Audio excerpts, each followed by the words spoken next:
Boa noite a todos que aqui se encontram, boa noite aos que irão chegar também. E é com muita alegria que a gente se reúne para realizar mais uma doutrinária da nossa querida casa CF, que é a Sociedade de Estudos Espíritas Feirense. Hoje teremos como tema o capítulo 62 do livro Seiva de Luz, que foi psicografado por Chico Xavier pelo Espírito Emmanuel, cujo título é Por Amor a Deus. Vamos iniciar então, nossa doutrinária com a oração inicial. Para isso, pedimos que possamos entrar em sintonia com o Pai, sintonia com os espíritos superiores, para que possam nos ajudar durante todo o tempo dessa palestra. Quem quiser fechar os olhos para entrar em sintonia, vamos sentir a presença do Pai em nós, a presença do Pai em todo o nosso ambiente, para que possamos realmente absorver todo o conteúdo. Pai querido, estamos aqui reunidos em Teu nome, Senhor, para louvá-lo e para bendizê-lo. Pedimos, Senhor, que possa nos inspirar durante essa palestra com nossos mentores de nossa casa, os mentores pessoais, para que possamos, Senhor, extrair o que tiver de melhor de todas as suas mensagens. Pai, dê a cada família todo o necessário, Senhor, para a harmonia, a cada um de nós, Senhor, através de nossos merecimentos, a oportunidade do crescimento, da evolução, que a gente sinta e tenha, Senhor, realmente a boa vontade de seguir em Teus caminhos, de seguir essa trilha de amor que o Senhor tanto nos deixou e nos ensinou. Muita paz, muita bênçãos para todos. Que assim seja. Então, vamos iniciar, tá bom? Gente, esse texto de hoje, Emmanuel, ele extraiu, ou se passeou, se inspirou pelas cartas de Paulo aos Efésios, no capítulo 6, versículo 7, que assim diz: servindo de boa vontade ao Senhor. E vamos falar um pouquinho sobre isso aí, sobre Paulo. Eu aproveitei e peguei não só o capítulo 6, mas eu aprofundei um pouquinho mais, porque tem tudo a ver com os trechos dessa passagem. Então, Paulo, ele nos exorta nesse versículo para os Efésios, a necessidade de servirmos com amor e dedicação máxima a tudo o que fizermos, pois sempre estaremos servindo, na verdade, a Deus, nosso Criador, e não aos homens. Estaremos ajudando na obra divina a qual Ele nos proporcionou, cada um com suas ocupações e tarefas, de acordo com nossos merecimentos, indo de encontro à lei de caridade e do amor fraterno, o que nos torna criaturas edificantes perante a obra de Deus. Ele também nos lembra do primeiro mandamento: honra teu pai e tua mãe, para que sejas feliz e tenha longa vida durante a terra. Nos diz que, como filhos, devemos obediência aos nossos pais, porque isso é justo. Mas, ao mesmo tempo, nos adverte que, como pais, nós não devemos, na verdade, nos exasperar com nossos filhos, e sim criá-los na educação e na doutrina do Senhor. E nos chama a atenção que, na posição de servos temporais, trabalhadores, do dia a dia, nós devemos nos entregar de coração aberto às nossas tarefas e às obrigações que nos competem, mas servindo como serviríamos ao Senhor Deus, e não aos homens. Faz questão também de nos lembrar aos que se encontram também na condição provisória de senhores, que esses também devem agir com a mesma solicitude e respeito aos seus servidores, pois o verdadeiro Senhor está a nos observar como criaturas em evolução e como nos posicionamos em nossas tarefas e ocupações. Emmanuel, seguindo essa trilha de raciocínio, de acordo com o versículo de Paulo, servindo de boa vontade ao Senhor, e então nós vamos estar nisso, vamos ler os 2 primeiros trechos do nosso texto de hoje. Não importa que o filho problema te arranque lágrimas de aflição, e se o abraças na condição da criatura eterna que Deus te deu a encaminhar. Não existe sofrimento na abnegação em favor de pais incompreensivos, se a eles te consagras na certeza de que os encontrastes por benfeitores a que Deus te guiou, a fim de que os entendas e auxilies no reajustamento necessário. Então, Emmanuel nos remete às relações familiares que nos cercam. Ele fala da condição da relação pais e filhos e nos defronta com o problema, aquele ao qual colocam em dúvida as condutas e responsabilidade da criação filial. Muitas vezes esses filhos, ditos problemáticos, fazem com que os pais tenham como uma forma de desculpa o poder de negar a continuidade da sua criação, como se absolvendo da responsabilidade de gestores, pois podem se apegar ao fato de sentirem que tudo já fizeram e que de nada adiantou, pois sustenta que a índole do filho problema nunca será modificada. Daí se denota vários casos de separações familiares, onde um dos gestores não se sentem capazes de prosseguir com aquele caso, geralmente deixando para um dos cônjuges a continuidade da tarefa da criação desse filho. Isso nos remete também ao pensamento, ao livro Pensamento e Vida, psicografado por Chico Xavier, através de Emmanuel também. Vou pegar aqui. Que nos diz o seguinte: toda criança entregue à nossa guarda é um vaso vivo a arrecadar-nos as imagens da experiência diária. Compete, pois, aos pais o dever de traçar a seus filhos as noções de justiça e trabalho, fraternidade e ordem, habituando-a desde cedo à disciplina e ao exercício do bem, com a força de nossas demonstrações, sem, contudo, furtar-lhe o clima de otimismo e esperança.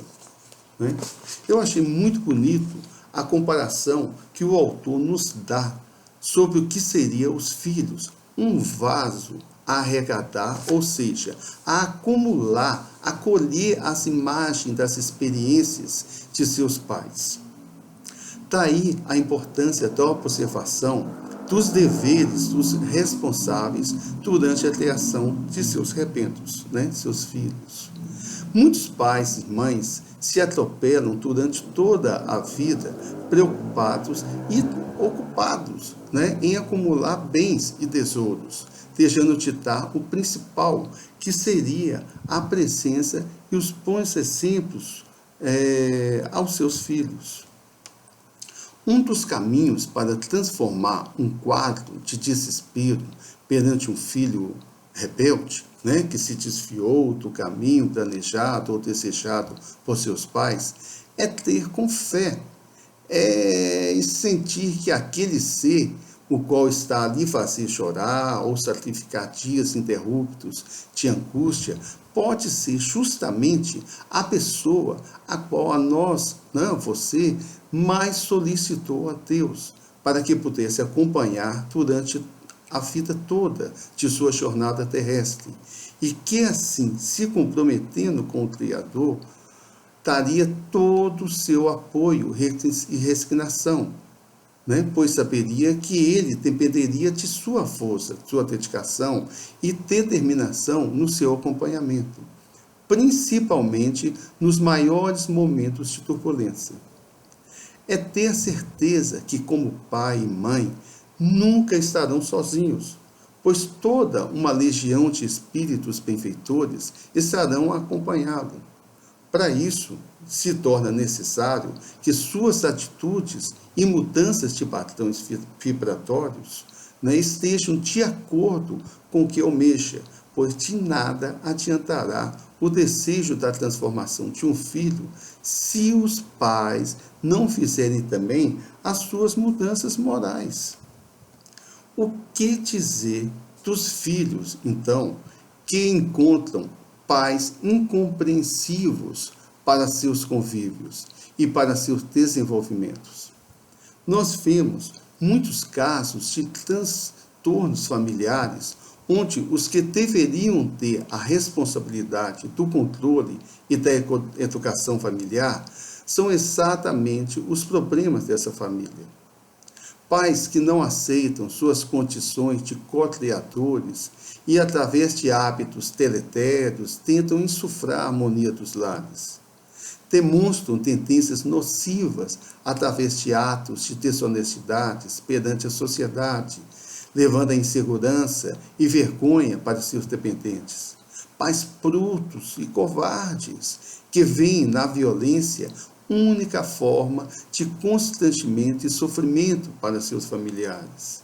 Os pais viciados que destroem devagar a completude familiar, através de suas fraquezas e falta de domínio com os vícios.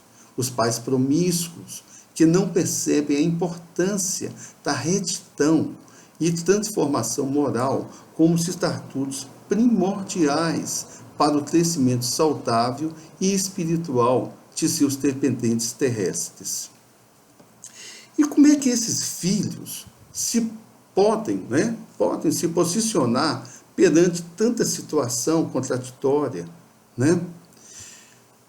Estando esses filhos cientes que, de acordo com a maioria dos planos reencarnatórios, os filhos podem também escolher os seus pais, ou seja, já vêm do plano espiritual com a ficção que irão conviver no mesmo ambiente com esses pais e que deverão suplantar as dificuldades necessárias para os seus crescimentos, assim como a de ajudarem no desenvolvimento desses pais que os receberão como os filhos no futuro. Quando assim não acontece, a misericórdia divina pode oferecer a oportunidade de unirem espíritos em conflitos anteriores, para se confraternizarem, ou, se não, para aprenderem a conviver no mesmo ambiente familiar, tendo a oportunidade de sanar débitos antigos. São oportunidades que a reencarnação nos oferece como presentes celestiais, onde irão se cumprir os resgates da lei do amor entre esses entes, mesmo que uma das partes não possa compreender devido ainda ao seu estágio atual evolutivo, mas cabe, talvez ao filho, seja mais instruído, que o pai, por conhecimentos espirituais adequados, a perdoar e elevar o padrão evolutivo destes pais, pois foi através desses pais, mesmo eles sendo incompreensíveis, que foi possível o atentado dos filhos na esfera terrestre.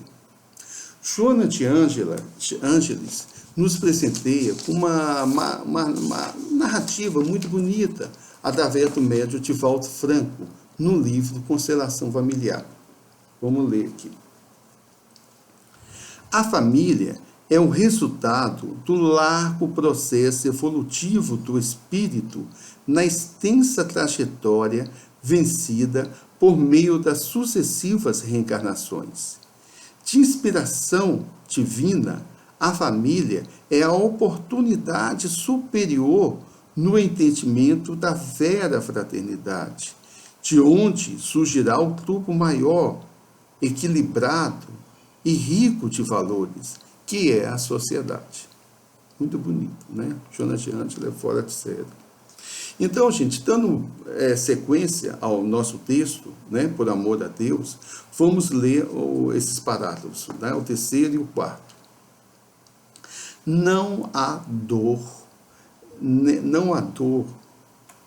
no sacrifício por alguém, no lar ou no grupo social, se temos nesse alguém a presença de uma criatura difícil que Deus colocou em nosso caminho, para que lhe sirvamos de apoio.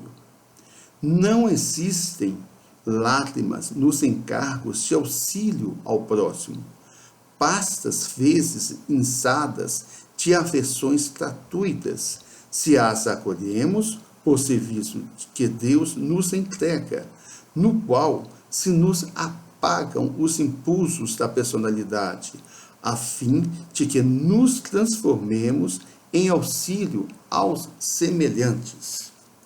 Então, quantas vezes nos deparamos em nosso caminho com pessoas que nos sentimos mal com suas presenças, ou que suas atitudes nos atridem, ou que realmente percebamos que não tem nada a ver com nossa vida mesmo, né? Essas pessoas podem estar em nosso local de trabalho, ou no grupo social no qual nós frequentamos, ou até mesmo em casa, né? Sempre que nos aproximamos dessas pessoas, delas ali, pensamos como poderemos sair sem ter que manter o contato, ou até mesmo como evitar o encontro. Muitas vezes até perguntamos por que e para que esses encontros tão desagradáveis e inoportunos que apitam o nosso caminho de vida. Na verdade mesmo, o que devemos pensar e nos perguntarmos é o que podemos fazer para que essas pessoas se tornem agradáveis à minha visão, e o que está ao meu alcance para que eu possa servir de apoio a elas. Sempre que nos posicionamos de forma positiva, com o coração aberto, a pessoa, né? Essas pessoas que nos são difíceis de convivência, percebemos o quanto que a sintonia muda a partir da nossa boa vontade só. O quanto o campo vibratório entre a pessoa e nós se eleva, chegando até o ponto mesmo, né? Às vezes, né? De nos perguntarmos, né? Por que realmente não nos davam bem com essa pessoa. O fato é que quando nos permitimos nos desenvolvermos, né, nesse campo vibratório do bem, concedemos a possibilidade de enxergar o que há de melhor e o que podemos realmente aprender com esse suposto desafeto. Devemos sempre nos ajustar perante a vida e, através de boas atitudes, temos a obrigação de melhorarmos. É a nossa meta reencarnatória. A partir do momento em que aceitamos os erros, as escolhas, o modo de agir dos outros, mais facilmente conseguimos reconhecer as dificuldades, as situações da vida, que são momentos de aprendizados e de melhoras. No livro de Um Modo de Entender, de Francisco Santos Neto, pelo Espírito de Hamed, eu extraí essa parte aqui, que eu achei muito legal. Aceitação. Fala sobre aceitação. Aceita atos e atitudes e fazes o melhor que puderes. Aceitar não quer dizer aplaudir e fazer o mesmo, mas compreender que cada um de nós tem e faz o que pode, que cada indivíduo está num determinado grau de evolução. Portanto, aceita o próximo como ele é. Tu, porém, aceita, mas trabalha em favor do teu adiantamento espiritual e autoconhecimento. E assim serás mais feliz, livre de amargores e sentimentos que te aprisionam à vida inferior. Portanto, aceita-te como és, aceita o teu próximo e faze sempre o teu melhor. Com isso, alcançarás vitória sobre teus conflitos existenciais e encontrarás o devido valor para todas as coisas da vida. Então, o espírito de Amete, ele nos conduz para a construção que o ato de aceitar não é tornar-se impassível, apático ou indiferente perante as pessoas e situações desagradáveis, ou simplesmente mesmo, sermos cúmplices com o desrespeito com a nossa própria pessoa. O aceitar não pode ser confundido com o ato de autocomiseração, que é justamente o quê? O ato de sentir pena de si mesmo, vitimizar-se com as suas atitudes perante a necessidade de auxílio ou de apoio ao trem ou a si mesmo. É justamente é você fazer a ajuda a alguém que você até gosta, mas sempre se reclamando, vitimizando. Não é por aí. A verdadeira aceitação deve ser imparcial e criteriosa na análise da realidade e trazer não a mera satisfação de caprichos, vaidades e desejos, mas um legítimo bem-estar de estar servindo como se fosse a Deus. É podermos também nós enxergar, ver além de nossas limitações e assim perceber que o aceitar é uma forma de serviço que Deus nos entrega, no qual se nos apagam os impulsos da personalidade, a fim de que nos transformemos em auxílio aos nossos semelhantes. E vem o último capítulo do nosso texto. Aceita a responsabilidade em duas mãos, ou as provas que o tempo te trouxe por trabalho, que Deus te confia, trabalhando e servindo, compreendendo, auxiliando aos outros, por amor a Deus, e mais depressa te desfarás de quaisquer sombras do passado, liquidando débitos e culpas em serviços de Deus e de amor a Ele. Porque o amor a Deus se te fará luz no coração, fazendo-te viver ao sol do porvir. Então, esse último parágrafo, ele conclui toda essa dinâmica dessa noite. Ele enfatiza a nossa responsabilidade perante a aceitação aos chamados que Deus nos confiou, com a necessidade de agir e trabalhar incessantemente, sem a apatia, sem a autocomiseração, servindo de boa vontade como ao Senhor e não como a homens, como nos diz Paulo lá em cima, na carta de Efésios. E enxergando que nesse irmão a presença viva é do Criador.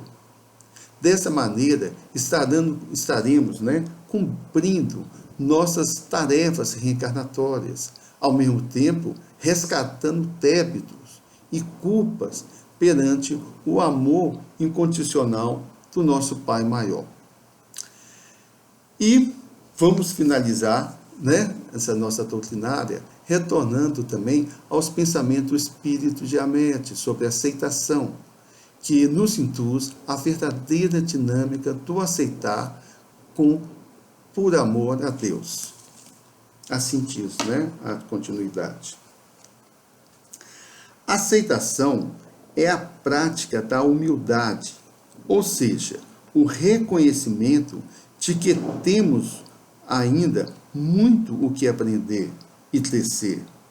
Cumpre-nos amar ao Criador e aceitar sua criação tal como se apresenta.